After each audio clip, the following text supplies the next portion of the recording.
경건에 이르는 길, 그것은 가깝고도 또 먼 길이죠. 우리는 예수 믿으면 그냥 자연스럽게 이 경건과 거룩에 도달할 것 같지만 사실은 우리가 신분적으로는 거룩한 길에 우리가 임하게 되지만 그러나 끝없는 훈련과 연습이 필요합니다. 물론 우리의 모든 경건과 거룩은요, 이 성령께서 우리를 이끌어 가시는 이 견인이라는 과정을 통해 이루어지는 것이지만 그 과정은 우리의 의지를 조금도 무시하지 않습니다. 언제나 우리의 의지를 존중하면서 거룩한 길로 우리를 인도하시는데요. 그래서 예수 믿는 우리는 늘 경건에 이르는 그러한 연습을 게으르게 할 수 없습니다. 특히 한국 교회는 하나님의 축복이 있는 그런 교회예요. 아주 멋진 민족이죠. 요즘에 여러분 문화적으로도 거의 전 세계적으로 엄청난 유례 없는 일들이 나타나고 있습니다. 정말 상상할 수 없는 일들이 지금 벌어지고 있죠. 그래서 한글을 읽는 열풍도 엄청나다 그래요. 그래서 우리가 그냥 우스갯소리로 그랬어요. 우리 이렇게 사역자도 얘기하면서 우스갯소리로 얘기한 게, 야, 혹시 이제 전 세계가 다 한글 쓰는 거 아니냐? 그래서 다들 이제 영어 안 쓰고 한글 쓰는 날이 오지 않을까, 이럴 정도로 엄청난 그런 민족이고 또 하나님이 축복하시는 민족인 건 분명한 것 같습니다. 왜냐하면 여러모로 한국 교회도 다 하나님이 인도하시고 채우시는 은혜.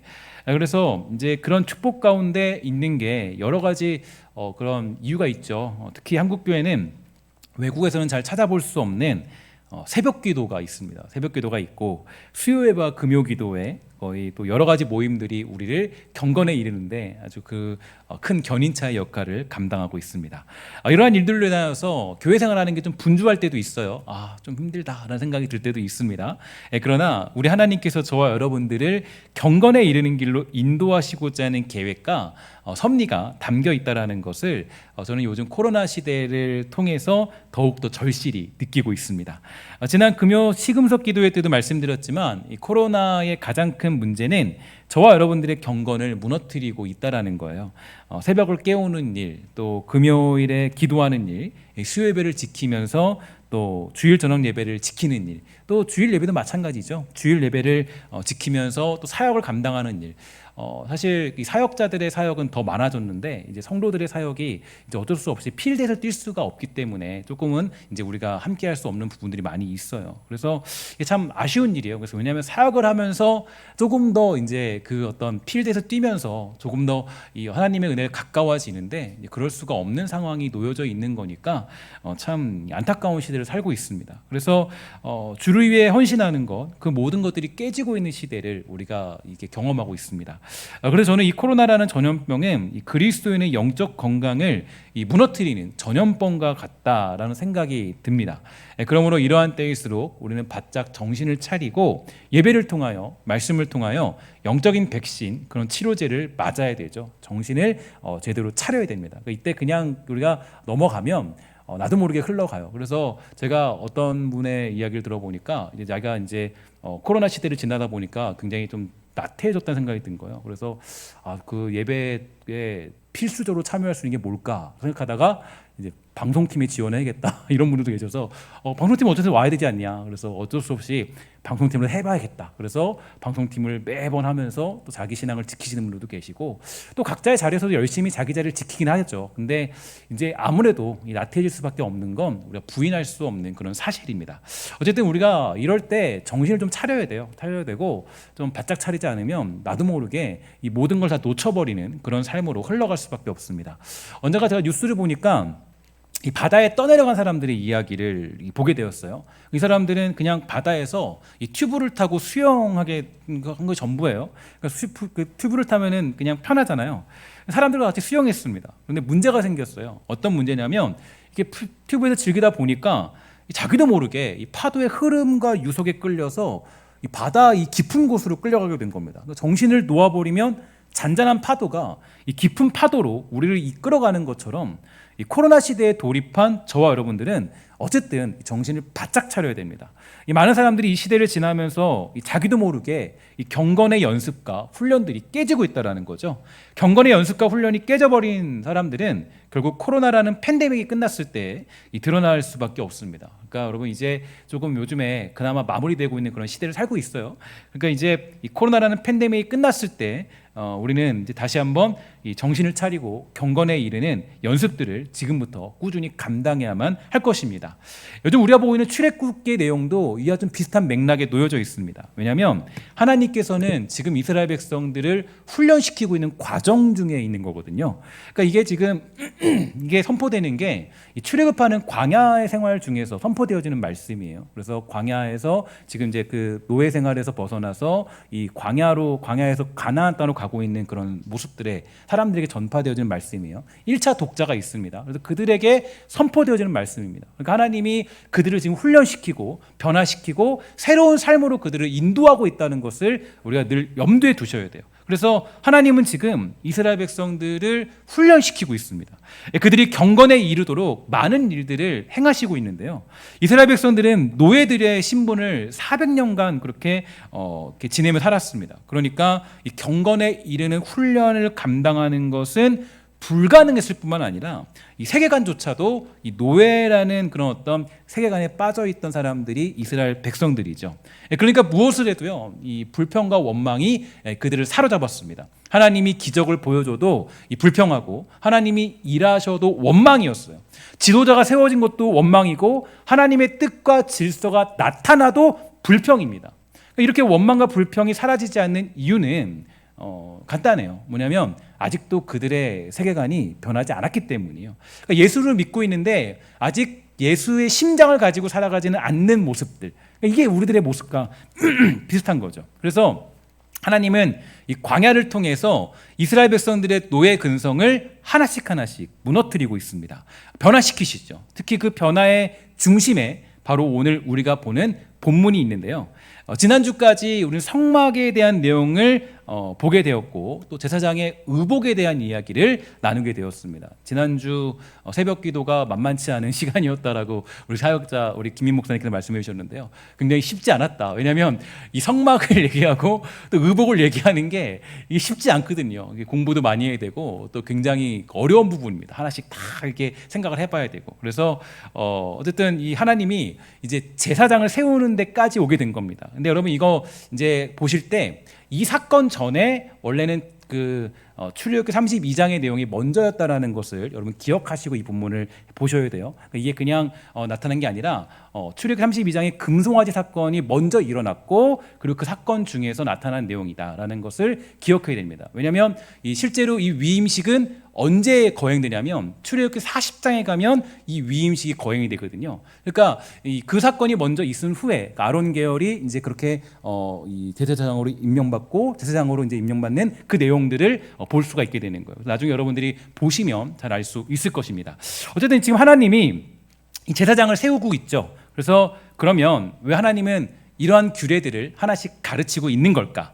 일단 잘 아는 것처럼 이 족장 시대, 즉 창세기 시대부터 지금까지는 누구나 이 제사장의 역할을 잘 감당할 수 있었습니다. 아담도 그랬고요, 노아도 그랬고, 아브라함도 다 그렇게 직접 제단을 쌓고 제사를 드렸죠. 그러나 이 출애굽 이후에 아론과 그의 백성들이 아까 말씀드렸던 금송아지를 숭배한 이후부터는 그 거룩한 지위를 모두가 상실하게 돼요. 그리고 그때 하나님께서 우상 숭배자들을 심판하려 하실 때 이 레위 지파가 헌신하게 되므로 하나님의 마음을 위로해 드렸고 이 제사장 직분은 오직 레위 지파의 아론 계열로만 축소되어 버립니다.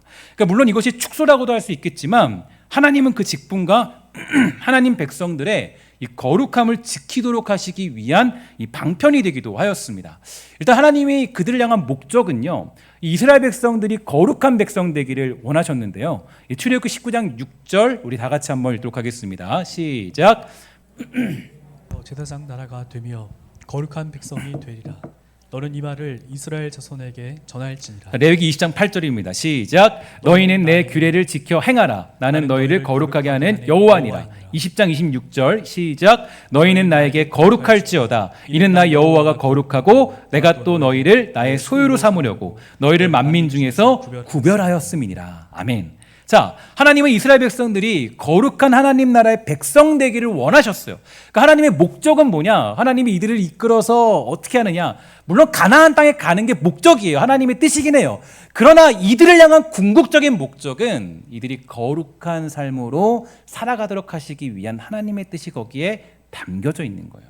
그래서 이 40년의 광야 생활 속에서 하나님은 이 다음과 같은 일을 행하시는데요. 4가지 일을 집중적으로 행하십니다. 첫 번째로 성막을 건축하게 하셨고요. 두 번째로 제사법을 하나씩 가르쳐 주시고요. 그다음에 세 번째로 오늘 보았던 제사장을 세우게 되고요. 그다음에 네 번째로 여러 가지 규례를 통해서 삶의 내용들을 가르치시죠.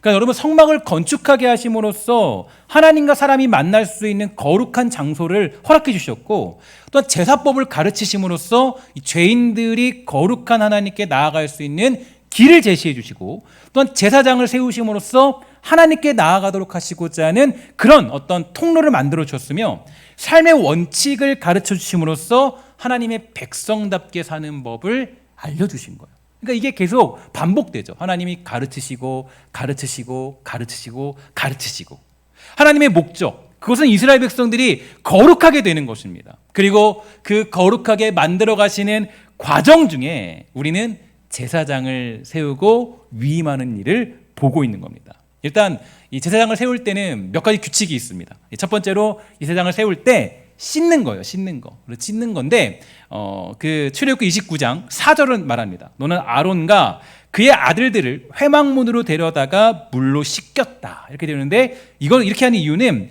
이 더러운 것을 벗겨버리는 이 성결과 정화의 과정을 거치는 것입니다.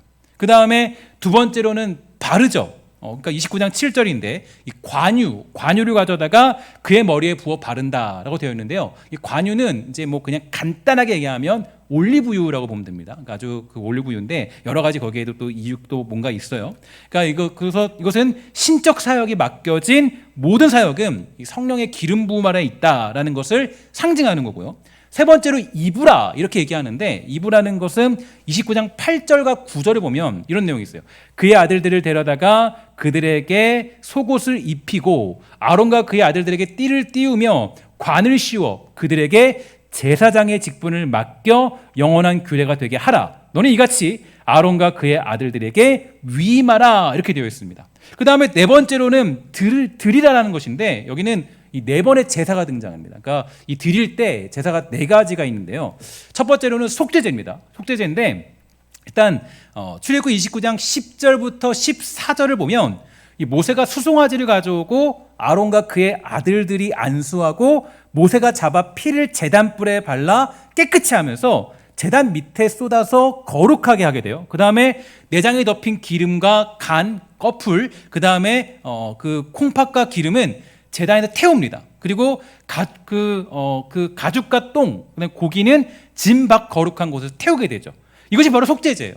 그 다음에 번제예요. 번제를 드리는데, 이 번제는 15절부터 18절을 보게 되면요, 번제를 드리죠. 그러니까 이는 순양의 머리에 그들이 안수하고 모세가 그것을 잡아서 이 피는 제단 사방에 뿌리고 각을 뜨고 내장과 정강이를 씻어서 전부를 제단에서 불사르게 됩니다. 그 다음에 마지막 이 2가지를 함께 드리는데, 화목제와 효제가 있어요. 그래서 화목제와 소제를 드리는데 22절부터 26절까지의 내용에 담겨져 있습니다. 이것은 이 순양을 아론과 그 아들들이 안수하여서 모세가 잡아서 그 피를 그들의 귀와 손과 발에 발라서 성별하고 제단 사방에 뿌리고 기름과 콩팥, 그 다음에 간 위에 꺼풀, 오른쪽 뒷다리를 떼어내서 각종 소재물, 이 소재물에는 이 무교병, 기름 섞인 떡, 뭐 전병 1개씩을 얻는 겁니다. 그리고 아론과 그의 아들들의 손에 얹어서 요제로 삼죠. 요제로 삼은 뒤에 모세가 제단이 번제물에 불사르게 됩니다. 그리고 순양의 가슴은 요제를 삼은 뒤에 이 제사를 주관한 모세의 분깃이 돼요. 그러니까 이렇게 제사를 드림으로써 제사장이 세워지는 거예요. 그런데 여기서 여러분 재미있는 게 있어요. 뭐가 재밌냐면 33절에 보면, 그러니까 이 다음과 같은 구절이 있습니다. 그들은 속죄물 곧 그들을 위임하며 그들을 거룩하게 하는 데 쓰는 것을 먹되 타인은 먹지 못할지니 그것이 거룩하기 때문이라. 여러분 이게 좀 독특하죠. 그래서 여러분 이걸 보면서 야, 이거는 뭐 그냥 어떤 뭐 제사장의 몫이고 뭐 그냥 그런 거다, 이런 생각하지만 사실은 궁극적으로 보면 그런 것은 아닙니다. 어떤 거냐면 제사장의 몫이고 뭐 이런 거 몫이 맞지만, 그러나 제사에 대한 내용을 생각해 본다면 그 답을 잘 알 수가 있어요. 그러니까 이 이유는 어디냐면, 이 제사장들의 경우 이 속죄제를 드려서 하나님과의 관계가 이 회복됨으로 하나님께 드린 성물을 먹을 수 있던 반면에 이스라엘 백성들은 아직까지 하나님 앞에 죄사함의 은총을 받지 못한 상태에 있었습니다. 그러니까 제사장 위임식을 드릴 당시에는 제사장을 제외한 다른 사람들은 자격이 없는 거예요. 자격이 없는 거예요. 그래서 이 성물을 먹는 행위가 아주 엄격하게 금지가 됩니다. 그리고 이것이 의미하는 건 어떤 걸 의미하느냐? 이렇게 의미하죠. 그리스도의 십자가의 공로를 의지하여서 죄사함 받고 하나님과의 관계를 회복하지 못한 사람, 그래서 하나님과 아무런 관계가 없고 하나님을 떠나 있는 사람은 결단코 천국 잔치에 참여할 수 없다는 것을 상징적으로 보여주고 있는 것입니다. 특히 우리가 이 말씀들을 보면서 여러 가지 규례와 내용들을 다 설명할 수 있겠지만 저는 오늘 좀 한 가지 집중하고 싶은 게 하나 있는데요. 35절의 말씀입니다. 35절의 말씀 보면 이렇게 되어 있습니다. 너는 내가 내게 명한 모든 명령대로, 이렇게 되어 있죠. 내게 한 모든 명령대로. 이걸 원어적으로 해석하면요, 이렇게 되어 있습니다. 내가 너에게 명령한 모든 것을 따라야 한다. 너에게 명령한 모든 걸 따라야 한다. 모든 걸. 다시 말해서 이 제사장의 위임식을요, 모세 임의대로 할 수 없는 거예요. 그러니까 여러분, 우리가 성경이 작성될 때 보통 이제 우리가 축자 영감설이라고 해서 인간의 감정과 생각과 그 모든 것들을 다 동원하여서 이제 성경이 이제 써졌다. 서신서도 마찬가지고 여러 가지 것들을 써졌다는데 사실 이런 부분들은 조금 이게 이제 신학적인 용어로 좀 기계적 영감설과 비슷해요. 왜냐하면 규례나 하나님이 세우시는 방법들은요, 모세가 그냥 이렇게 생각을 해야지 이런 식으로 쓸 수 없어요. 그러니까 여기서 지금 현재 하나님이 직접적으로 이렇게 제사장이 위임할 때도 이렇게 해야 된다라고 다 알려주신 거, 하나씩 전부 다, 하나씩 전부 다 알려주신 거, 다 알려주셔서 그렇게 그것을 감당하게 된 겁니다. 그러니까 누군가 의견을 받아서 모세가 했다거나 다수결의 원칙이라거나 아니면 좋은 방법을 강구해서 이렇게 한 거 아니라는 거죠. 이 모든 것들은 바로 하나님이 말씀하신 대로 그대로 모세가 감당했다라는 것을 성경이 명확하게 우리에게 말해주고 있죠. 아마 적어도 이때는 아까도 말씀드린 것 같이 하나님이 세세하게 가르쳐 준 거예요. 그냥 생각해서 감정과 어떤 이성적인 사고가 아니라 하나님이 이렇게 해야 된다 다 알려주신 거예요. 그러니까 어떻게 성막을 만들고 제사장을 위임하는지는 하나님이 그렇게 아주 직접적으로 가르쳐 주신 겁니다. 그래서 앞에서 우리가 살펴보았던, 묵상하며 보았던, 여러분들이 보았던 건 제사장의 의복을 만드는 일이나 성막의 기물을 만드는 일이나 제사장을 위임하는 모든 것, 그건 전부 다 하나님의 뜻에 따라서 행해진 것이고 하나님의 뜻에 의해서 모든 것들이 다 진행되었다라는 것을 성경은 명확하게 밝혀주고 있죠. 이건 되게 우리 중요한 문제입니다. 왜냐하면 아까도 제가 9시 예배 때도 말씀드렸지만 우리가 하나님의 뜻, 하나님의 질서, 하나님의 방법이라는 건 정말 놀라워서 이 방법과 질서에 우리가 불응하고 따르면 하나님은 여기에 굉장히 노하시기 때문이에요. 그래서 사실 여기서 임의대로 모세가 할 수 있는 게 아무것도 없어요. 모세는 전부 다 하나님이 말씀하신 그대로 틀림없이 그거를 다 행하게 된 것입니다. 이것이 의미하는 것에 대해서 그 한 주석책에서는 이 다음과 같이 얘기해주고 있습니다. 그리스도를 통한 구원을 예표하는 성막제도와 제사장을 세우는 위임식이 온전히 하나님의 뜻에 의해서만 수행되어야 한다는 것은 구원의 모든 과정은 오로지 하나님에 의해서 되어짐을 보여준다. 그러니까 하나님의 뜻과 하나님의 계획과 섭리 가운데 모든 것들이 이루어지고 있다는 걸 부인할 수 없는 것입니다. 결국 성막이나 제사나 이런 것들이 우리에게 주는 가장 큰 상징적인 의미는 우리의 구원이 오직 전적으로 하나님에 의해서만 이루어지며 하나님의 질서와 하나님의 계획과 뜻 안에 다 이루어지고 있는 우리의 인생을 살펴볼 수 있는 것입니다. 잘 아는 것처럼 이 사울이 하나님께 버림받은 이유가 어디 있었습니까? 잘 보세요. 사무엘상 13장 12절 이렇게 되어 있습니다. 이러다가는 제가 주님께 은혜를 구하기도 전에 블레셋 사람이 길갈로 내려와서 칠 것 같은 생각이 들어서 할 수 없이 번제를 드렸습니다. 여러분 그러니까 번제를 드린 거예요. 그 사울 왕이 번제를 드리죠. 왜냐하면 이유가 있어요. 그 블레셋과의 전투를 앞두고 이 사무엘이 와야 되는데 이 사람들이 이제 그 제사를 드린 후에 전쟁을 해야 되거든요. 근데 사무엘이 와야 되는데 안 와요. 늦는 거예요. 그래서 사울 왕이 얘가 안 되겠다. 이제 들어가면 우리 다 죽을 것 같아. 그래서 번제를 드리고 전쟁에 임하게 되죠. 그러니까 사울 왕은 스스로 번제를 드림으로 전쟁에 임하게 됩니다. 이건 상황상 형평상 봤을 때 굉장히 합리적인 판단이에요. 왜냐하면 계산으로 봤을 때 이게 가능할 것 같거든요. 군대의 사기도 높일 수 있고 싸울 수 있는 명분도 세워지고 여러 가지 이유가 그것을 지지하는 게 맞습니다. 그러나 사울을 향하여서 사무엘이 말하죠. 13장 13절 이하의 내용입니다. 사무엘이 사울에게 말하였다. 해서는 안 된 일을 하셨습니다. 주 하나님이 명하신 것을 임금님이 지키지 않았습니다.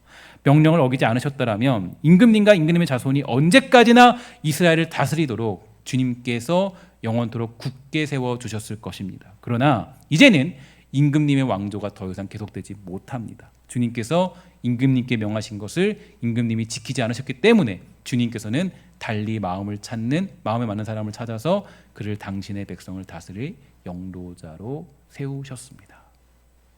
즉 하나님의 명령, 그분의 일하심과 그분의 질서에 따르지 않은 사울 왕은 버림받았고 다윗이 왕이 된 것이에요.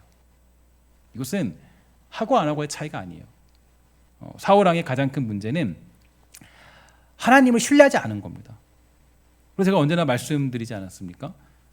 우리 하나님께 우리는 계산하지 말아야 돼요. 이 계산이라는 게 그냥 합리적인 판단 이게 아니라 계산이라는 게 하나님 앞에 내 생각을 주장할 수가 없어요. 우리는 이해할 수 없는 하나님의 명령, 그분의 계획, 그분의 인도하심을 따를 때야 비로소 구원이라는 자리에 가는 것입니다. 그래서 여러분 이게 보면요, 제가 이 말씀을 보면서 느끼는 게, 그러니까 사실 저는 이게 본문을 묵상해 보면서 늘 레위기도 그래요. 레위기나 이런 것들 보면요, 이게 하는 게 있어요. 그래서 요제 같은 거 드릴 때도 이렇게 위로 이렇게 하고 행위가 있거든요. 뒤로 이렇게 하고 여러 가지 방식들이 있어요. 그럼 왜 하는 건가? 저는 사실 고민이 됐어요. 그러니까 행위를 할 때 여기서 볼을 바르고 별게 다 있잖아요. 제사법이 다 있잖아요. 이거 왜 하는 건가? 그러면 만약에 저 같으면 제가 만약에 제 생각은 그러면 제가 만약에 위에 사람이다 그러면 이렇게 해갖고 야 제사장 임명 땡. 이게 끝이잖아요. 보통 그렇게 하잖아요. 근데 하나님 보면요, 이렇게 하고 저렇게 하고 이렇게 하고 저거 하고 이렇게 하고 다 가르쳐 주세요. 그리고 모세는 이걸 하나씩 다 따라야 돼요. 틀림없이, 조금의 오차도 없이 틀림없이 그대로 따라야 돼요. 그대로. 이게 저는 너무 놀라운 하나님의 뜻이 담겨 있는 것 같아요. 그러니까 제가 9시에도 말씀드렸지만 이 하나님께 순종한다라는 건요, 이해할 수 없는 자리에 가는 거예요. 믿음이라는 건 이해할 수 없는 일에 하나님께 순복하는 거예요. 그럼 이해할 수 없죠. 이게 도대체 왜 필요한 건지. 지금에야 이렇게 했으니까 이게 이렇게 되면서 이게 근거와 이유가 있겠지 해석할 수 있지만, 그때 만약에 신에서 하나님이 알려주는 거예요. 이렇게 하는 거다. 이걸 하나님 왜 해야 됩니까? 왜 해야 됩니까? 따질 수 있잖아요. 이거 말고 다른 식으로 하면 안 돼요, 하나님? 근데 하나님이 다 가르쳐 주세요, 하나씩. 이런 부분은 이렇게 해야 된다. 그러니까 이미 이 제사라는 것에 대해서 가장 중요한 원칙이 있다면 순종이에요, 순종. 그러니까 여러분 제사 보면서 어떤 분들이 그래요. 이번 주에 묵상한 거 보면서 이거 도대체 어떻게 해석을 해야 돼? 이거 도대체 무슨 얘기인지 모르겠다고. 저도 잘 몰라요. 왜냐면 모른다는 게 그 내용을 모른다는 게 아니라 그게 왜 그런 행위를 하는지 다 분석할 수 없어요. 왜 그렇게 하는지 다 알 수 없다고요. 이걸 하려면 진짜 논문을 써가면 그 사람들도 확실히 모를 거예요, 아마도. 왜냐면 이걸 어떻게 하는지 우리가 어떻게 알아요. 근데 하나님이 요구하시는 거예요. 이렇게 하라고. 이렇게 해라. 그럼 왜 하라 그러는 거예요? 이거는 여러 가지 궁극적인 의미가 있겠지만 결론적으로는 뭐냐면 순종이에요, 순종. 순종이 제사의 가장 기본이라는 거예요, 기본. 그래서 우리의 신앙도 마찬가지예요. 신앙도 기본이 어디 있어요? 신앙의 기본은 순종이에요. 하나님의 뜻에 순종하는 거, 하나님의 질서에 순종하고 하나님의 어떤 이뤄가시는 섭리와 일하심에 순종하는 거, 그게 기본이라고. 그게 기본. 살아가는데 예수 믿는 건 거기에 있는 거죠. 하나님 백성을 사랑한다는 건 다른 거 없어요. 하나님 좀 이렇게 좋은 나라 만들어주면 안 돼요? 이거 아니에요. 하나님의 계획이 다 있다고요. 때로는 악한 통치자를 세우시는 이유도 있고, 때로는 이 민족 가운데 전쟁이 일어나는 이유도 있고, 때로는 이 모든 사건들 속에서 좋지 않은 일들이 일어나는 이유도 있고, 그게 다 하나님의 뜻 안에 있는 거예요. 우리가 하나님께 뭐라 할 수 없어요. 하나님 왜 그러십니까? 이거 말고 이게 더 좋은 방법 아니에요? 하나님 보시기에는 아니에요. 하나님 보시기에는. 그래서 우리가 인생 살아갈 때 보면 어때요? 내가 원치 않은 일들 만나죠. 어떤 사람은 갑자기 어느 날 암에 걸려요. 건강하게 살았는데 암에 걸려요. 어제까지 멀쩡했는데 암에 걸려요. 하나님 이거 왜 그러시는 거예요? 이유가 있죠. 하나님의 뜻이 다 있어요. 하나님이 다 거기에 다 죽으시고자 하는 목적이 있어요. 근데 우리는 사실 거기에 자꾸 하나님께 토달고 하나님께 따지고 묻고 이게 더 좋은 방법 아니에요? 물론 암이 없는 게 좋죠 더. 근데 그게 하나님의 또 뜻이라면 받아들이는 거예요. 그래서 제가 늘 설명해 드렸죠. 그 교회 오빠라는 영화의 가장 핵심적인 하이라이트 중에 하나가 뭐냐면 그 주인공이 이렇게 얘기해요. 야, 욥기서는 결과가 아니라 과정이다, 과정. 그게 믿음의 사람들이 너무 놀라운 명언이에요, 명언. 제가 진짜 많은 명언을 봤는데 그 명언만큼 위대한 명언이 사실 보기 쉽지 않아요. 성도들, 일반 성도들에게. 욥기는 결과가 아니라 과정이라는. 무슨 과정이에요? 하나님께 순종해가는 과정. 하나님의 섭리 앞에 나는 그냥 피조물입니다라는 것을 굴복하고 엎드리는 과정. 내가 이렇게 당하는 것도, 내가 이렇게 힘든 것도 하나님의 뜻 안에 있는 거거든요. 섭리 안에 있군요. 이걸 믿어가는 과정. 그 과정을 얘기하잖아요. 그래서 여러분 제사에서 사실 이 제사법이 되게 복잡해요. 진짜 복잡해요. 뭐 이렇게 하고 저렇게 하고 이땐 저렇게 하고 저렇게 하고 저렇게 하고 저렇게 하고 저렇게 하고 정말 뭐 레위기 가면요 뭐 이거 무슨 얘기하는지 사실은 저도 모를 때가 있어요. 어떤 제사를 어떻게 드려야 되는지 이 제사는 이렇게 또 규칙을 근데 하나님이 다 알려줘요. 왜냐하면 이게 제사의 기본은 순종이니까. 결국 이것은 구원으로 인도하시는 하나님의 방법이 담겨져 있다는 것을 우리는 알 수가 있는 겁니다. 그러니까 하나님은 어쨌든 믿음과 순종 이것으로 모든 걸 이끌어 가시지 우리의 어떤 뭐 그런 능력으로 우리의 어떤 뭐 생각으로 구원에 도달하는 게 절대 아니라는 것을 알려주고 있습니다. 사랑하는 여러분, 그 인생 살아가다 보면 우리는 정말 많은 일들을 만나게 됩니다. 이해할 수 없는 일, 생각하기도 싫은 일. 왜 하필이면 지금 나에게 이런 일이? 그럴 때 있죠. 당황스러울 때 있죠. 조금 더 좋은 일이 있으면 좋겠는데. 근데 왜 하필이면? 제가 곰곰이 저는 그래서 그런 부분에 대해서 곰곰이 생각해서 좀 고난의 문제에 대해서 굉장히 많이 고민을 많이 했거든요. 그에 대한 책들도 많이 보고. 그러니까 결국 그 고난을 주는 건 뭐 우리가 잘못해서 벌 받는다. 절대 아니죠. 그건 아니죠. 하나님 가끔씩 이제 치실 때도 있어요. 가끔씩 엉덩이 툭툭 치면서 야 너 거기 아니지. 그럴 때도 있긴 있어요. 근데 고난의 궁극적인 의미는 그게 아니에요. 그 고난조차도 하나님의 뜻 앞에 있고 하나님의 인도하심 속에 있고 거기에 엎드려서 하나님의 섭리와 지혜가 있다라는 걸 믿는 고백. 그게 우리의 고백이 되는 거예요. 그래서 여러분 제사는요. 제가 보면 이 복잡한 규례들 왜 있나 막 하나님 이거 너무 왜 다 목장 다 외워야 돼. 사실 이제 제가 그 뭐 자랑 하나 하자면 저희 어머니는 레위기를요 처음부터 끝까지 다 외우고 있어요. 레위기 제사법을. 그리고 책을 아예 쓰셨어요. 200페이지를 쓰셔가지고 다 외우고 계세요. 제사법을. 제사법 제가 모르면 엄마 전화해서 물어. 엄마 제사법 어떻게 해? 엄마가 다 알려줘요. 어떻게 다 알려주세요. 다 외우고 있어요. 다 전부 다. 거의 다. 좀 이상한 분이에요. 근데 제가 보면 사실 근데 이 제사법이 보면 이게 저 고민이 들어요. 이걸 왜 도대체 이걸 왜 하는 거야? 저는 이런 생각이 들거든요. 근데 제가 이걸 묵상하다 보니까 오늘 35절 말씀이 너무 마음속에 치는 거예요. 그러니까 모세가 하나님이 말씀하신 그대로 다 해놨다. 말씀하신 그대로. 제사의 기본은 순종이구나. 삶의 기본은 순종이구나. 믿음의 기본은 순종이구나. 하나님이 하시면 그냥 하는 거예요. 거기에 뭐 내가 어떻고 그거 없다고요. 그죠? 하나님이 하시면 하는 거예요. 이루시면 이루시는 거라고요. 제가 그런 마지막 예로 제가 최근에 겪었던 아주 놀라운 믿음의 고백이나 또 그 믿음의 그런 거의 뭐 절정에 있다고 보면 될 것 같아요. 제가 보면 최근에 그 어떤 그 믿음 좋은 분이요, 갑작스럽게 남편을 떠나보낸 겁니다.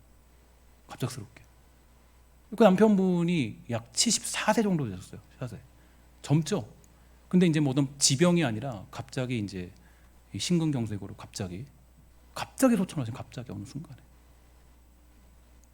제가 이제 그분하고 이제 그거를 소식을 알게 되어서 제가 그분하고 통화를 했어요. 통화를 했더니 그 마음이 얼마나 아프시겠어요. 그죠? 남편 떠나보내고. 남편이요 막 소위 말해서 뭐 좀 막 미운 사람 이런 사람도 아니고 굉장히 젠틀하시고 굉장히 하나님 잘 섬기고 또 교회에서도 인정받는 그런 분이었어요. 그러니까 굉장히 사랑하는 부부관계였겠죠. 얼마나 마음 아프시고 힘이 들까요? 떠나보내면. 근데 그분이 제가 전화 통화하는데 딱 한마디 하세요. 뭐라 그러면 뭐 걱정할 거 없어. 천국 갔으니까. 이 한마디 하는데 이게 너무 멋져 보이는 거예요. 너무 멋져 보이는 거예요. 아니 뭐 걱정할 거 없어. 천국 갔으니까. 야, 근데 이 말이 왜 이렇게 위대해 보이는지 모르겠어요. 우리는 보통 이런 일이 생기면 막 원망하기도 하고 불평하기도 하잖아요. 야, 근데 이 말이 제 마음을 딱 치는 거예요. 뭘 치냐면 뭐라 그러면 정말 육신적인 슬픔이 있을지언정 믿음이 있는 거죠. 왜냐? 주님 말씀하셨으니까 한마디 그냥 주 예수의 이름을 부르는 자마다 뭐라 그래요? 구원을 얻으리라. 다 아시죠? 여기에 대한 믿음이 확고한 거야, 아직 확고한 거야. 여기에 대한 의심이 조금도 눈물을 흘릴지언정 그 믿음이 내가 보면서 진짜 이거는 내가 따라갈 수 없는 믿음이다. 이런저런 얘기 다 할 수 있겠는데 그냥 한마디야. 뭐 걱정할 거 없어. 천국 갔으니까. 근데 그 두 문장이요, 저에겐 너무 크게 다가왔어요. 한치의 의심도 없는 거예요. 의심도. 그래서 여러분, 우리가 이 광야를 지나는 백성들에게 하나님이 하시고자 하는 건 사실 이건 절대 순종이에요. 절대 순종. 근데 그들이 자꾸 뭐라 그래요? 제가 요즘 민수기도 말씀드렸지만 애굽으로 돌아가자. 야, 가서 썩은 생선 먹었다 좋았다. 하나님의 뜻은 모르고 결국에는 그 광야 생활 38년의 절정이 일어나잖아요. 고라일장 등의 반역. 하나님 뜻 못 받아들이겠다는 거예요. 하나님이 그때 어떻게 돼요? 그냥 수월로 그냥 한 번에 산채로 삼켜버리고. 그러니까 결국엔 광야 생활 왜 했냐? 그 이유는 한 가지, 순종해라. 규례 왜 이렇게 복잡하냐? 그러니까 왜 이렇게 복잡한가 생각해봐요. 왜 이렇게 복잡한 거, 하나님? 저는 스타일이 좀 이렇게 간단간단하게 좋아하는. 이게 복잡한 거예요, 막 하나씩 다. 아니 왜 이렇게 복잡해요? 근데 알겠더라고요. 야, 이대로 순종해. 이대로 따라. 그러면서 따르면서 어땠을까? 따르면서 아마 모세가 순종하는 법을 배웠을 겁니다. 그리고 아마 백성들이 야, 이대로 행해야 되는 거구나. 그래야 내가 사는구나. 다른 방법은 없다. 이걸 깨닫게 되는 거죠. 그래서 여러분, 성경에서 우리가 중요하게 여기는 것은 결국 이 두 가지로 거의 이게 이제 마무리될 수 있는데, 오늘 마무리 지으려고 하는데, 결국 우리가 하나님 앞에 순종하는 겁니다. 순종하는 거. 그러니까 결국 이 순종하는 그런 자리로 가는 거예요. 우리 평생의 그런 목표는, 여러분들과 저희 목표는, 제가 그래서 아까 잠깐 말씀드렸는데 겹치는데요. 오늘 내용이 겹쳐서. 그러니까 저는 그 예수 믿고 목회자 되면요, 뭐 세계 비전, 뭐 교회 뭐 어떻게 뭐 하고, 그게 제 꿈인 줄 알았어요. 제 목표인 줄 알았다고요. 처음에는. 근데 아니더라고요. 하나님 그렇게 안 가르쳐 주더라고요. 너 목표 뭔지 아냐? 너 왜 내가 목사 세운지 알아? 하나님이 말씀하신 거. 이유는 뭐냐면 하나님 앞에 순종하는 삶 살도록 만들기 위해서 저 목사라는 직분 주신 거예요. 순종하도록 살도록 하기 위해서. 순종은 곧 뭐로 우리가 나아갈 수 있어요? 믿음이죠, 믿음.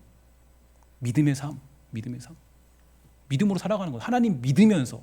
순종에는 믿음 필요하죠. 하나님을 온전히 믿어야 100% 믿어야 돼. 100%. 그러니까 하나님이 요구하시는 믿음은 95% 믿을까? 이거 아니에요. 뭐 50%만? 반반? 아니에요. 100%. 하나님이 인도하시는 길은 100%다. 그 길이 우리가 원하는 길은 아닌 경우가 대다수입니다. 거의 대부분이 그래요. 왜냐? 하나님의 생각은 나와 다르기 때문에. 제사장 그냥 임명 이러면 되는데 그렇게 안 하고 다 하잖아요. 하나님. 내 생각은 달라요. 그래서 그게 힘든 거예요. 어려운 거예요. 그럼 우리 평생의 싸움은요, 그겁니다.